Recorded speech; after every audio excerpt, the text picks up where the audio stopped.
సాధించింది చాలా గొప్ప విజయం, చాలా సంవత్సరాలు పట్టినటువంటి విజయం ఇది. కానీ మాట్లాడినటువంటి మాటలు మాత్రం చాలా చిన్నవి. అందుకనే అంటారు కదా, people who work very hard speak very little అని. దీన్ని బట్టి అర్థమవుతుంది నేను ఎందుకు ఎక్కువ మాట్లాడుతున్నానని. ఓకే, సో ఈరోజు మన కార్యక్రమంలో మనందరం వేచి చూస్తున్నటువంటి స్పీచెస్ మొదలవ్వబోతున్నాయి. మా మెగాస్టార్ చిరంజీవి గారు తరాలు మారినా, తారీఖులు మారినా, పద్ధతులు మారినా, పలుకుబడులు మారినా ఎన్నటికీ మారనటువంటి స్టార్డమ్ మా మెగాస్టార్ చిరంజీవి గారిది. పద్మ విభూషణ్ మెగాస్టార్ చిరంజీవి గారిని సభను ఉద్దేశించి మాట్లాడవలసిందిగా రిక్వెస్ట్ చేస్తున్నాము.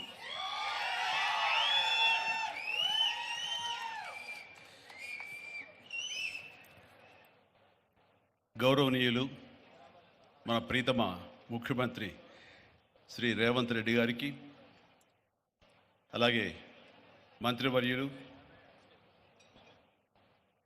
టూరిజం మినిస్టర్ జూపల్లి కృష్ణారావు గారికి, ఇతర శాసనసభ్యులకు, ఎంపీ పార్లమెంట్ సభ్యులకు, మా సీఎం రమేష్ గారికి, ఇతర ఆహ్వానితులకు, నాయకులకు, మీడియా మిత్రులకు, ఇక్కడ విచ్చేసినటువంటి ఆహ్వానితులకు, అలాగే ఇక్కడ పనిచేస్తున్నటువంటి కార్మికులకు, ప్రతి ఒక్కరికి నా హృదయపూర్వక నమస్కారాలు.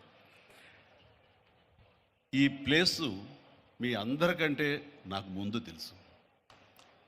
2000 సంవత్సరంలో రామ్దేవ్ ఇది ప్రారంభించినప్పుడు ఇక్కడ కొన్ని మొక్కలు పాంప్లెట్ వేసి మా ఇంటికి తీసుకొచ్చి, మీరు ఇల్లు కడుతున్నారు, ఏదైనా ఉపయోగపడుతుందో చూడండి అంటే వెంటనే ఎంత ముచ్చటేసిందంటే, ఎప్పుడో విదేశాలకు వెళ్ళినప్పుడు ఇలాంటి మొక్కలు, ఇలాంటి కళాకృతులు, ఇలాంటి అద్భుతమైనటువంటి సజీవ శిల్పాలు, జీవం ఉన్నటువంటి ఇలాంటివి చూస్తుంటే బా, ఇలాంటి మనం తీసుకెళ్ళిపోతే బాగుండే, వాడ షిప్లో తీసుకెళ్తే బాగుండే అని అంత టెంప్ట్ అయ్యేవాడిని. అలాంటిది ఇక్కడ హైదరాబాదులో ఈ శివారుల్లో ఒకటి లభిస్తుందంటే కనుక చాలా ఆనందంగా ఉంటుంది. రామ్దేవ్ ఫస్ట్ ఆఫ్ ఆల్ నేను కూర్చున్న చోట బయట కనపడకుండా నాకు ఏదైనా ఫెన్సింగ్ లాగా ఉండాలి, అలాంటి గుబురుగా ఉండకూడదు అంటే అక్కడ చక్కగా కొమ్మల్ని ఒక ఫెన్సింగ్ లాగా అల్లి పైన మాత్రం గ్రీన్ ఉండేలాగా పెద్ద స్క్రీన్ చేశాడు. అది ఇప్పుడు చూస్తుంటే కనుక ఎంత బాగుంటుందంటే బయట నుంచి చూసేవాళ్ళకి నేను జైల్లో ఉన్నట్టు ఉంటుంది, అన్ని కటకటాల్లాగా ఉంటుంది. అది అద్భుతమైన కళాఖండగా నేను ఫీల్ అవుతుంటాను. అట్లాగే చాలా అద్భుతమైన చెట్లు కొన్ని మా ఇంట్లోనే పెట్టుకున్నాను. ఇవి ఎప్పుడో 2002లో 2003లోనో మా ఇంట్లో పెట్టుకున్నాను. అప్పటి నుంచి నాకు అంత ప్యాషన్. ఆ తర్వాత ప్రతి క్షణం ఈయన ఎదుగుదలను చూస్తూ వచ్చాను. ఎక్కడ నాకు ఈయన రామ్దేవ్ ఒక వ్యాపారవేత్తలా కనబడ్డాడు, ఒక కళాకారుల్లా కనబడతాడు. అందుకే నా మనసుకి అత్యంత దగ్గరగా అయ్యాడు. ఆ తర్వాత ఏదైనా వస్తే కనుక చూస్తారా మొక్కలు అంటే, ఇది వరకంటే ఏదో వేలల్లోనో లక్షల్లోనూ చెప్పేవాడు, ఇప్పుడు కోట్లలో ఉందంట కదయ్యా. నేను ఇప్పుడు నా సంపద అంతంత మాత్రమే ఉంది, కొనలేనేమో అన్నారు. కానీ చూడండి సార్, వస్తే మీరే టెంప్ట్ అవుతారు. ఇప్పుడు గౌరవ ముఖ్యమంత్రి గారితో పాటు అన్నీ వీక్షిస్తుంటే ఎంత టెంప్టింగ్ ఉందంటే, వావ్, ఇవన్నీ మన ఇంట్లో పెట్టేసుకుంటే ఎంత బాగుంటుంది అనిపిస్తుంది. అంత అందంగా. దీనికి కావాల్సిందని వ్యాపార దృక్పథం కాదు, కళాకారుల హృదయం, కళా హృదయం ఉండాలి. నా మటుకు నేను అతని ఒక కళాకారుడుగాను, ఒక ఆర్టిస్ట్గా చూస్తాను నేను. అంత తపన లేకపోతే, అంత ఇష్టం లేకపోతే సుదీర్ఘకాలం 24-25 ఇయర్స్ పాటు దీని మీద ఎక్స్పెరిమెంట్ చేస్తూ, ఎన్నో చోట్ల రీసెర్చ్ చేస్తూ, ఎక్కడెక్కడ ఏమేమి మొక్కలు దొరుకుతాయి, ఎక్కడెక్కడ ఈ శిలాకృతులు దొరుకుతాయి, ఆ శిలలు ఇక్కడ ఎలా తీసుకురావాలి అని దాని మీద అది దుర్భేద్యం అనుకోకుండా ఇది సాధ్యమే, ఇది మన ప్రాంతం వాళ్ళకి, మన హైదరాబాదుకి, మన స్టేట్కి అందం తీసుకొచ్చేది, మన దేశంలోనే గొప్పగా చెప్పినటువంటి గొప్ప పార్క్ అవుతుందని ఆయన మనసులో మెదిలిన ఆలోచన, ఆయన పడ్డ కష్టం, తీసుకున్న శ్రమ ఈ రోజున ఇక్కడ అద్భుతమైన కళాఖండంగా ఇన్ని ఎకరాల్లో చోటు చేసుకుందంటే కనుక నభూతో నా భవిష్యత్తు. ఎవరైనా సరే అంత డబ్బులు ఉంటే కనుక ఏం వ్యాపారం చేద్దాం, ఇంత స్థలం ఉంది కదా, దీన్ని ఎలా రియల్ ఎస్టేట్ చేద్దాం, దీన్ని ఏదో గవర్నమెంట్ వాళ్ళ మన్నలతో వాళ్ళ పర్మిషన్లతో తీసేసుకుని అక్కడ మనం మల్టీ స్టోరీ పెట్టుకుంటే ఆయన జీవితం కాదు కదా, తరతరాలు కూడా నిలిచిపోతాడు. అలా కాకుండా ఆయన కేవలం ఒక లోపల ప్యాషన్, చిన్నప్పటి నుంచి కాలేజీ రోజులో చదివే దగ్గర నుంచి, ఆర్ట్ కాలేజీలో చదువుతున్న దగ్గర నుంచి కూడా ఆయన మదిలో ఉన్నటువంటి ఆయన బ్రెయిన్ చైల్డ్. అలాంటి దాన్ని ఈ రోజున ఈ రూపం తీసుకొచ్చారంటే, ప్రతి క్షణం ప్రతి కార్నర్ ముఖ్యమంత్రి గారు చూసి ఎంత ముచ్చటపడిపోతున్నారంటే అంత ఇంత కాదు. ఎలా చేశారు, ఇది ఎలాగ వచ్చింది, అది ఎలా వచ్చింది అని అడుగుతున్నారు. నేను కొన్ని అడుగుతున్నాను. అడిగి ఇది షూటింగ్స్కి ఇస్తారా రామ్దేవ్ అని అడిగితే, ఇస్తానండి, కానీ ఫస్ట్ షూటింగ్ మీదైతేనే అన్నాడు. ఇప్పుడు నువ్వు ఆ మాట అన్నావు కదా, ఇప్పుడు కొత్తగా హీరోయిన్ తీసుకొచ్చి ఆ అమ్మాయితో ఇక్కడ స్టెప్లు వేయాలంటే ఈ ఎండలో ఎలా ఉంటుందేమో తెలియదు, కానీ ఏదో చలికాలం అయినప్పుడు నెక్స్ట్ చలికాలం అయితే చేస్తానయ్యా అన్నారు.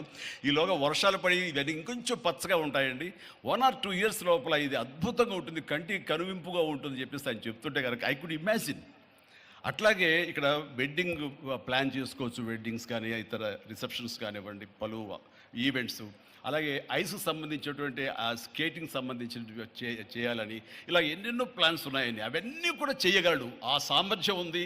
అలాగే ప్రభుత్వం కూడా ఖచ్చితంగా సపోర్ట్ చేస్తారు, అందుకు సమాయుత్తమై ఉన్నారు ఆయన. అందుకనే ఎంతో బిజీగా ఉన్నారు సీఎం గారు. వాళ్ళు చూస్తే కనుక మనుషులు ఇంటి చుట్టూ ఉన్నారు. అవన్నీ పక్కకు పెట్టి, ప్రోగ్రామ్స్ అన్ని పక్కకు పెట్టి నిన్నటిదాకా ఆయన ఎలక్షన్ క్యాంపెయిన్ ఎక్కడో చేసి వేరే రాష్ట్రాల్లో వచ్చి రామ్దేవ్ మీద ఈ ప్లేస్ మీద ఎంతో ప్రేమ లేకపోతే, ఇలాంటి దాన్ని మనం ఎంకరేజ్ చేయాలి అని ఆయన ఉద్దేశం లేకపోతే ఇంత ఓపికగా ఈ ఎండ్లో ఆయన వచ్చేవారు కాదు. ఫస్ట్ ఆఫ్ ఆల్ ఆయన ఇక్కడికి వచ్చి దీన్ని ఎంకరేజ్ చేస్తున్నందుకు వారికి మనస్ఫూర్తిగా అభినందనలు తెలియజేస్తున్నాను ముఖ్యమంత్రి గారికి.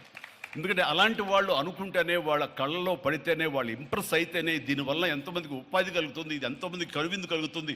మరి ఎంతోమంది ఈ ప్లేస్ని వాళ్ళ ఈవెంట్స్కి ఉపయోగించుకుంటారు, తద్వారా టూరిజం పెరుగుతున్న ఉద్దేశంతో కూడా మన జూపల్లి కృష్ణారావు గారు దీన్ని ఎంకరేజ్ చేయడం కోసం సమాయత్తమై ఉన్నారు. అలా ప్రభుత్వ సహకారాలు దీనికి మెండుగా ఉంటాయని ఆశాభావం వ్యక్తం చేస్తూ, మీరు ఏదైతే కనుక ఊహించారో రామ్దేవ్, అది త్వరలో ఖచ్చితంగా అవుతుంది. ఇవి అద్భుతమైనటువంటి ఒక ల్యాండ్ మార్క్ అవుతుంది, ఒక కళాకృతి అవుతుంది. అది రాష్ట్రానికి వన్ని తీసుకొస్తుంది, హైదరాబాద్కి తలమానికంగా ఉంటుంది.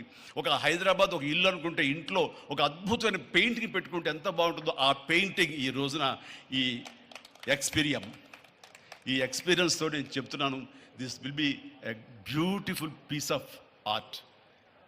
అందుకని మరొకసారి వారికి నా హృదయపూర్వక ధన్యవాదాలు, అభినందనలు తెలియజేస్తూ ఈ అవకాశం వచ్చినందుకు అండ్ సీఎం గారితో నేను ఈరోజు ఈ ప్రోగ్రాంలో పాల్గొన్నందుకు నా సంతోషాన్ని తెలియజేస్తూ all the very best, god bless.